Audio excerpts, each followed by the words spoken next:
Hello everyone, welcome back to another video. आज का video based है एक चैप्टर पर जिसका नाम है डैडीज एंड्योरिंग स्क्रिप्ट और जिसे लिखा है अमारा भवानी देव ने। ये जो चैप्टर है ये 10th क्लास की इंग्लिश बुक फ्लाइट के यूनिट 4 यानी एडोलसेंस के रीडिंग सी से लिया गया है। डैडीज एंड्योरिंग स्क्रिप्ट यानी कि डैडी की स्थायी पटकथा। एंड्योरिंग माने होता है लॉन्ग लास्टिंग, लॉन्ग लास्टिंग माने कभी ना खत्म होने वाली, एवर लास्टिंग। एंड स्क्रिप्ट माने होता है रिटिन form of play, film and any speech. कोई भी भाषण है, कोई भी फिल्म है या कोई नाटक है, उसका जो रिटन फॉर्म होता है, आलेख जो होता है, उसे कहते हैं स्क्रिप्ट। पटकथा जो होती है उसे कहते हैं स्क्रिप्ट। तो आइए देखते हैं इस चैप्टर में क्या है। What is the daddies enduring script? Daddy's Enduring Script is a story by Amara Bhavani Dev about the author's father. ये जो चैप्टर है डैडीज एंड्योरिंग स्क्रिप्ट, ये एक कहानी है जिसे लिखा है अमारा भवानी देव ने और इसने अपने फादर के बारे में इसमें हमें बताया है, उनके बारे में लिखा है। Focusing on his deep love for literature and writing. वो बताती हैं कि उनके पिता जो हैं वो लिटरेचर यानी साहित्य और लेखन के प्रति उनका बहुत ही ज़्यादा लगाव था, बहुत ज़्यादा पैशनेट फीलिंग्स उनको इन सब को लेकर थी। His sacrifices for his childrens education, कैसे उन्होंने अपने बच्चों की शिक्षा के लिए सेक्रीफाइसेस किए, कैसे कम में उन्होंने गुजारा करते हुए बच्चों को अच्छे स्कूल्स में पढ़ाया। And the families close relationship with literature, और उनके पूरे परिवार का साहित्य के साथ कैसा घनिष्ठ संबंध था उसके बारे में इसमें बताया है। The story shows how the author's father, despite having a secure job at All India Radio, chose to pursue his love for writing. कहानी हमें ये बताती है कि जो लेखिका है, उनके जो फादर हैं, वो उनका एक all India radio Trivandrum Kerala में एक बहुत ही सिक्योर जॉब था, स्टेबल जॉब था, स्थायी उनकी नौकरी थी, बहुत अच्छा वेल पेइंग जॉब था। लेकिन उनका झुकाव जो है वो राइटिंग यानी लेखन के प्रति बहुत ज़्यादा था, जिसके कारण उन्होंने अपनी जो स्टेबल जॉब था ऑल इंडिया रेडियो में, जो न्यूज़ रीडर का जो उनका स्टेबल जॉब था, उसको भी उन्होंने छोड़ दिया था। It emphasizes the father's dedication to his childrens education, यानी जो लेखिका है उनके पिता, अपने ही पिता के बारे में उन्होंने इस चैप्टर में बताया है कि financial condition was not very good, तो उन्होंने उस स्थिति में भी कैसे अपने बच्चों को अच्छे से अच्छे स्कूल में पढ़ाया, जिससे कि उनका अपने बच्चों के प्रति समर्पण दिखाई देता है। Sending them to a reputed English medium schools in Chennai and to prove them with the best opportunity, जिससे कि उनको सबसे अच्छे, चेन्नई के सबसे अच्छे स्कूल्स में उनको भेजा और जिससे कि उनको सबसे अच्छी अपॉर्चुनिटीज़, अवसर मिले। यानी अच्छे स्कूल में शिक्षा दीक्षा होगी तो उनको आगे के अवसर भी उनके खुलते चले जाएँगे। ये ध्यान करके उन्होंने कठिन परिस्थितियों के बावजूद भी अपनी दोनों बेटियों को बहुत अच्छे स्कूल्स में पढ़ाया। The narrator acknowledges the father's talent as a writer. जो नैरेटर है यानी नैरेटर मीन्स कहानीकार, यानी कि जो लेखिका है हमारी भवानी देव, वो ये एक्नॉलेज करती हैं, ही she accepts that father's talent as a writer, कि उनके पिता बहुत टैलेंटेड थे, एक लेखक के रूप में वो बहुत बढ़िया लिखते थे। Noting that a film was made from one of his stories, उनकी बहुत सारी कहानियों में से कई कहानियों में फिल्में भी बनी हैं। Though he passed away before he could see its success, और उनकी कहानियों के कारण जो है फिल्म बहुत ज़्यादा सक्सेसफुल रही, ब्लॉकबस्टर रही। एंड यद्यपि उनके पिता ने अपनी इस सफलता को नहीं देख पाए थे, क्योंकि उनकी डेथ जो है 41 ईयर्स की ओल्ड में ही, एज में ही उनके फादर की डेथ हो गई थी, जिसके कारण वो अपनी इस सफलता को देख नहीं पाए थे। तो इन सब के बारे में उन्होंने इस चैप्टर में बताया है। आइए जल्दी से जानते हैं इसका थीम क्या है। थीम यानी इसका कंटेंट क्या है, विषय वस्तु क्या है, क्या कहना चाहते हैं लेखिका इस कहानी के माध्यम से, इस मेमोरी के माध्यम से। The story explores the relationship between a father and daughters. ये जो कहानी है ये एक पिता और बेटी के बीच में कैसे रिलेशंस होते हैं, क्या संबंध होते हैं, उसको बताती है। द स्ट्रगल्स ऑफ लाइफ, जीवन में क्या संघर्ष है, व्यक्ति कैसे कैसे संघर्षों से बाहर निकलता है। And the enduring beauty of literature and family bonds. और परिवार का आपस में जो बॉन्ड रहता है, जो संबंध रहता है, जो घनिष्ठता रहती है, जो जुड़ाव रहता है, साथ ही साथ जो लिटरेचर है, जो साहित्य है, उसकी जो ब्यूटी होती है वो लॉन्ग लास्टिंग होती है। कोई भी लिटरेचर है, उसकी ब्यूटी जो है, उसका सौंदर्य जो है कभी भी खत्म नहीं होता है, हमेशा वो बढ़ता ही रहता है। और फैमिली की जो बॉन्डिंग होती है उसका प्रभाव परिवार में किस प्रकार से पड़ता है, ये इस चैप्टर की थीम है। आइए देख लेते हैं अब जल्दी से इसके कुछ एक्सरसाइजेस क्वेश्चंस को। Comprehension means understanding means after reading the chapter what did you understand. Chapter पढ़ने के बाद आपको क्या समझ में आया। Are you able to answer all this questions और नॉट, आपको प्रश्नों के उत्तर आते हैं या नहीं। आइए देखते हैं। Complete the following sentences with the correct option. यहाँ पे कुछ क्वेश्चन दिए हैं जिनके ऑप्शंस हैं, चार चार विकल्प दिए हैं। You have to tick the correct option. So the question is what was daddy, what was daddy before pursuing, ये नहीं आएगा क्वेश्चन में। What was daddy before pursuing his freelance writing, freelance writer बनने से पहले डैडी क्या थे। तो इसका आंसर होगा एन एक्टर, मिमिक्री आर्टिस्ट। क्या वो एक एक्टर थे, क्या वो एक मिमिक्री आर्टिस्ट थे, यानी कि इमिटेट करते थे, लोगों की नकल उतारते थे, या वो AIR ऑल इंडिया रेडियो में न्यूज रीडर थे। और fourth option is an editor, क्या वो एक एडिटर थे, क्या संपादक थे। So the answer to this question is option third, a news reader in AIR. वो AIR में एक न्यूज रीडर थे। आइए देखते हैं नेक्स्ट क्वेश्चन की तरफ। और नेक्स्ट जो क्वेश्चन है, let's move on to the next question. Next question is the writer was the writer was able to complete the half done script of her father because, जो लेखिका है वो अपने पिता के द्वारा लिखी गई स्क्रिप्ट जो कि अधूरी रह गई थी उसको पूरा कर पाई थी। क्यों कर पाई थी? क्योंकि because four options are given here. Because she had been a good writer at that time, वह उस समय बहुत अच्छी राइटर थी।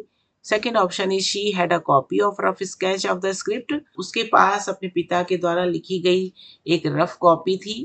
And third is her father had discussed the presentation of the script with her, उसके पिता ने script का प्रेजेंटेशन, किस तरह से स्क्रिप्ट प्रस्तुत की जाएगी, वो सब उसके सामने उसके साथ डिस्कस किया था। And fourth option is her mother had given her the copy of the script, उसकी माँ ने उन्हें उस स्क्रिप्ट की एक कॉपी दे दी थी। तो आंसर होगा इसका option third, her father had discussed the presentation of the script with her, उसके पिता ने उस स्क्रिप्ट के प्रेजेंटेशन को अपनी बेटी के साथ डिस्कस किया था, क्योंकि बेटी जो है रोज रात को अपने पिता के साथ बैठ जाती थी और उनको लिखते हुए देखा करती थी। तो उस तरह से उसको काफी कुछ पता था कि उसके पापा जो है वो क्या लिख रहे हैं। आइए देखते हैं क्वेश्चन नंबर 2 में है, आंसर द फॉलोइंग क्वेश्चंस, निम्नलिखित प्रश्नों के उत्तर दीजिए। First question is what was the name of the narrator's father, narrator यानी कहानीकार यानी लेखिका यानी अमरा भवानी देव के पिता का नाम क्या था। आंसर है the नैरेटर्स father's name was Nagercoil के पद्मनाभन, नागरकोयल के पद्मनाभन उनके पिताजी का नाम था। आइए देखते हैं next question. And the question number second is what was the economic condition of the narrator's family, लेखिका के परिवार की आर्थिक स्थिति क्या थी। आंसर है द कैसी थी, the economic condition of the family was not so good, उनकी आर्थिक स्थिति जो है ज़्यादा अच्छी नहीं थी। They had rented out half the house to run the family, क्योंकि उन्होंने अपना आधा घर को जो है किराए पे दे रखा था जिससे कि परिवार को चलाया जा सके, यानी परिवार को चलाने के लिए उनका आधा घर किराए पर दे दिया गया था। आइए देखते हैं next question. And next question, question number third, daddy was very caring father, उसके जो फादर थे बहुत ही केयरिंग थे, बहुत उनकी देखभाल करते थे। Find out the sentences from text in support of your answer, अपने आंसर के सपोर्ट में इस टेक्स्ट में यानी चैप्टर में से कुछ सेंटेंसेस को ढूंढिए जिनसे पता चलता है कि उनके डैडी जो है वो बहुत केयरिंग फादर थे। तो आइए देखते हैं इसका आंसर। ये सेंटेंस है जो लिखा गया था चैप्टर में, I would often doze off in the chair and he would carry me to bed next to mum, मैं अक्सर उनके बगल में चेयर पर बैठे बैठे सो जाती थी, डोज ऑफ माने ऊँघना, सो जाना। एंड ही वुड कैरी मी, और वो मुझे उठा करके मेरी माँ के बगल में जा करके सुलाया करते थे। This sentence shows that how caring her father was. ये वाक्य ये बताता है कि उनके पिता कितने ज्यादा केयरिंग थे, कितनी उनकी देखभाल करते थे। Second sentence in the chapter is daddy had come home tired from work. एक दिन उसके डैडी काम से थके हुए घर आए थे, लेकिन but took me out to buy snacks and sweets for the picnic. लेकिन लेखिका जो है को अगले दिन सुबह पिकनिक पर जाना था, और वो थके होने के बावजूद भी लेखिका को लेकर के मार्केट गए और वहां से स्नैक्स एंड स्वीट्स जो है उनको पिकनिक पे जाने के लिए खरीद करके लेकर के आए। So all these two sentences show that the author's father was very caring, कि लेखिका के जो पिता थे वो बहुत ज्यादा केयरिंग थे। आइए देखते हैं next question. Next question is I know something for sure about dad, his writing never stopped. Why did the daughter से दिस। डॉटर यानी लेखिका हमारा भवानी देव ने एक वाक्य कहा है पूरे चैप्टर में कि आई नो, मैं जानती हूँ, ये कुछ ऐसा है जो मैं निश्चित रूप से मुझे अपने डैडी के बारे में पता है और उसके लिए मैं निश्चित हूँ। यानी अपने फादर के बारे में मैं कुछ निश्चित रूप से जानती हूँ। That his writing never stop, कि उनकी राइटिंग कभी नहीं रुकी। यानी जो लिखने की जो उनकी हॉबी थी, जो उनका इंटरेस्ट था, जो उनका टैलेंट था, वो उनके डेथ के बाद भी मरा नहीं, वो जारी रहा। तो ये कैसे वो कहती है, क्या मतलब है इस बात का कहने के पीछे, क्यों कहती है, why did she say this? Answer देख लेते हैं इसका। The daughter said this because daddy's writing skill glows like a beacon. लेखिका ये इसलिए कहती है क्योंकि डैडी की जो राइटिंग्स हैं, जो उनकी लेखन है, जो उनकी रचनाएं हैं, जो उनके आर्टिकल्स हैं, नॉवेल्स हैं, शॉर्ट स्टोरीज हैं, वो अभी भी बीकन की तरह चमकते हैं। बीकन कहते हैं टॉर्च को, एक मशाल जो होती है, जो चमकती रहती है, उसकी तरह चमकते हैं। अमंग हिज चिल्ड्रन, कहाँ पे चमकते हैं, उनके बच्चों में और उनके ग्रैंड चिल्ड्रन में, उनके नाते पोतियों में। यानी कि जो लेखिका के फादर हैं, मरने के बाद भी उनकी जो लिखने की प्रतिभा है वो उनकी बेटियों में, लेखिका और उनकी सिस्टर अनुराधा में, और उसके बाद उन दोनों के बच्चों में भी ये प्रतिभा चलती रही। यानी सबके सब जो है कहीं ना कहीं जीवन में जाकर के बहुत अच्छे लेखक बने, सबने बहुत बड़े बड़े प्राइज लेखन के क्षेत्र में जीते। तो इसीलिए उसने कहा है कि I know something for sure about dad, his writing never stop, उनकी लेखना कभी भी नहीं रुकी थी। Even after the death his writing legacy was passed on to the next generation. उनकी लिखने की जो लेगेसी थी, उनकी जो कला थी, जो उनकी योग्यता थी, वो उनकी आने वाली पीढ़ी ने भी उसे अपनाया। यानी आने वाली पीढ़ी भी लेखन के क्षेत्र में बहुत अच्छा प्रदर्शन करने लगी। देखते हैं question number 5। The writer talks about each of the following. लेखक जो है नीचे लिखे गए सबके बारे में कुछ ना कुछ बोलते हैं। Give a description of each of the following. Her family, अपने परिवार के सदस्यों के बारे में उन्होंने कुछ ना कुछ कहा है, तो आपको उसका डिस्क्रिप्शन बताना है। Means you have to describe each and every member of the family. परिवार के सदस्यों का वर्णन करना है आपने। तो मदर के बारे में उन्होंने क्या कहा था, एन इंग्लिश लिटरेचर ग्रेजुएट। उनकी माँ जो है वो अंग्रेजी साहित्य में ग्रेजुएट थी, बीए किया था उन्होंने। एविड रीडर, वो बहुत ही उत्सुक रीडर थी, एंथुजियास्टिक रीडर थी, बहुत पढ़ाई करती थी, पढ़ने का उन्हें बहुत ज्यादा शौक था। डो आइड ब्यूटी, और उनकी आंखें जो है हिरनी की तरह थी और बहुत सुंदर थी वो, और वो एक टीचर थी। So these adjectives, these sentences are used for her mother in the chapter. An English literature graduate, avid reader, doe-eyed beauty, and a teacher. Father कैसे थे उनके, फादर के बारे में भी उन्होंने बहुत डिस्क्रिप्शन दिया है, डिस्क्राइब किया है। फादर अ फ्रीलांस राइटर थे, किसी के अंडर में काम नहीं करते थे, एक फ्रीलांस राइटर थे। Caring and worked hard to raise his family, बहुत केयरिंग थे और अपने फैमिली का लालन पालन करने के लिए वो उन्होंने बहुत मेहनत की। एंड फॉलो हिज पैशन, और उनका जो पैशन था लेखन का, राइटिंग का, उसका उन्होंने अनुसरण किया। उसके लिए उन्होंने अपना stable job, all India radio में न्यूज रीडर का जो उनका जॉब था उसको भी उन्होंने छोड़ दिया था। तो in this way he followed his passion. He was a handsome man, he was a very good looking person, his handwriting was beautiful, and also he had a very beautiful handwriting. So these were the so in this way, so this is how the writer described her father.